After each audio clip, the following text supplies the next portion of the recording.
Monitor yang terlihat cantik, kira-kira apakah performance-nya ikutan imut atau ternyata gahar, Bre?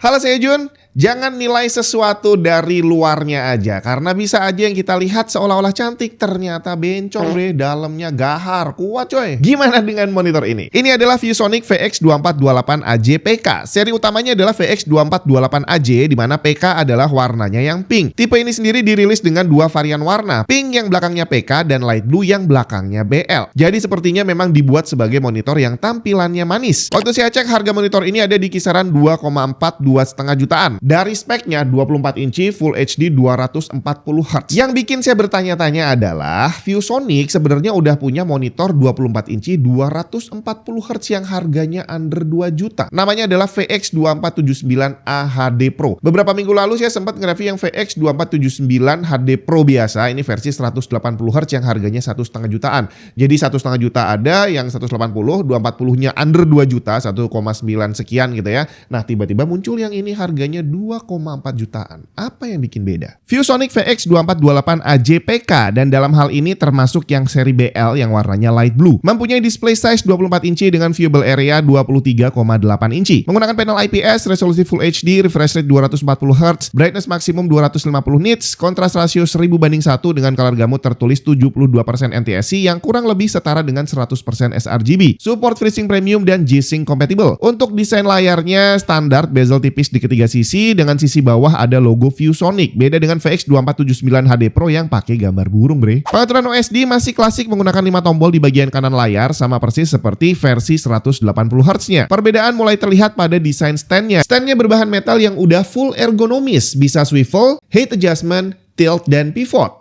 Model kakinya V dengan sudut lumayan tinggi dan terasa kokoh. Kemudian untuk connectivity juga sedikit berbeda. Standar ada satu HDMI dan satu DisplayPort serta audio jack 3,5 mm. Tambahannya di monitor ini ada built-in speaker. Walaupun kualitasnya bukan untuk dengerin musik high quality, tapi untuk sekedar online meeting udah cukup lah ya. Designed around iOS 26, it still feels really unpolished. It's beautiful from a distance. Sekarang kita lihat performance-nya seperti apa. Waktu saya mulai tes ngukur flicker, ternyata hasil yang muncul menunjukkan bahwa backlight monitor ini punya karakter yang sama dengan VX2479 HD Pro, di mana pada brightness rendah 100 nits, deviasi flickernya di kisaran 4% doang, bre. Jadi boleh dibilang ini adalah satu monitor lagi setelah VX2479 HD Pro yang sah kalau mau dibilang flicker free. Potensi memicu pusing dan mualnya cukup kecil. Bagaimana dengan response time? Sama seperti saudaranya yang 180Hz, monitor ini punya 3 setting overdrive, standar, advance, dan ultra fast. Pada overdrive standar, responnya terlihat biasa aja, tercepat cuma 3 milisekund dengan average 6,57. Di sini udah bisa dipastikan ghostingnya akan cukup nampak, dan aktualnya memang benar demikian. Menggunakan mode advance bisa sedikit memperbaiki keadaan. Respons terbaik jadi sedikit lebih cepat ke 2,2 milisekund dan average menjadi 5,73 milisekund dan masih tanpa overshoot. Hasilnya ghostingnya menjadi lebih tipis tanpa ada gangguan inverse ghosting. Terakhir ultra fast yang ternyata tidak seburuk bayangan saya. Bukannya bagus sih ya, tapi tidak sejelek yang saya kira. Respons terbaik beneran bisa menyentuh 1,4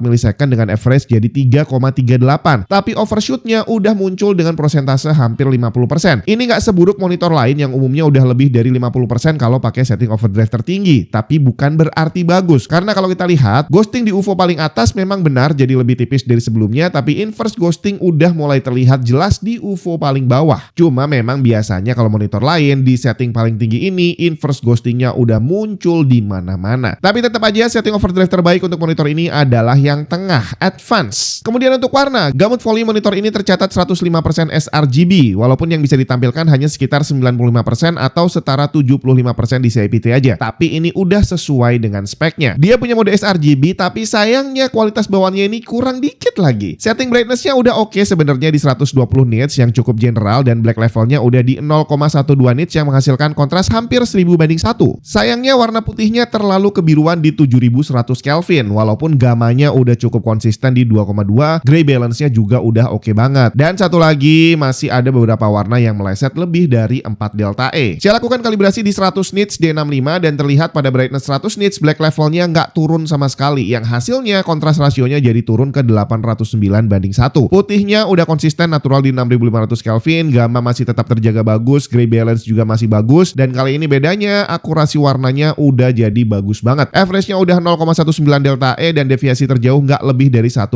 delta E. Terakhir, uniformity yang terlihat bagus sekali. Untuk warna hanya ada satu area di ujung kiri atas yang meleset lebih dari 4 delta E. Sisanya udah seragam semua. Sedangkan untuk brightness terlihat seluruh area monitor ini udah seragam. Jarang-jarang loh ada yang kayak gini. Itu dia tadi ViewSonic VX2428 AJPK. Kelihatan unyu-unyu tapi ternyata performance-nya lumayan gahar. Saya memang belum ngetes yang versi under 2 juta yang VX2479A HD Pro. Tapi kalau dilihat dari hasil pengetesan yang ini dibandingin versi 180 Hz, memang terlihat bahwa panelnya yang pink ini dia lebih bagus. Baik dari response time, akurasi warna bawaan, sampai uniformity dia memang lebih bagus dibandingin VX2479 biasa. Jadi kalau kita asumsikan aja bahwa yang harganya under 2 juta itu punya panel yang kualitasnya sama, kenapa kok harganya bisa berbeda? Jawabannya sih udah jelas, karena desain fisiknya udah bener-bener beda. Pertama, dari stand monitor ini yang udah full ergonomis dibandingin saudaranya yang cuma bisa tilt doang. Selain itu, kualitas standnya juga terasa lebih kokoh, dan kalau itu adalah kebutuhan kamu, nggak perlu modal lagi untuk beli stand terpisah. Kemudian warnanya yang pink dan light blue boleh dibilang adalah warna yang jarang ada untuk sebuah monitor. Ditambah lagi ada built-in speakernya. Singkatnya sih, perbedaan harganya ada di desain fisik dan build quality yang memang lebih bagus. Apalagi kalau kamu targetnya memang ngerakit PC yang warnanya pink. Harusnya sih perbedaan harga yang cuma segitu jadi worth it lah ya.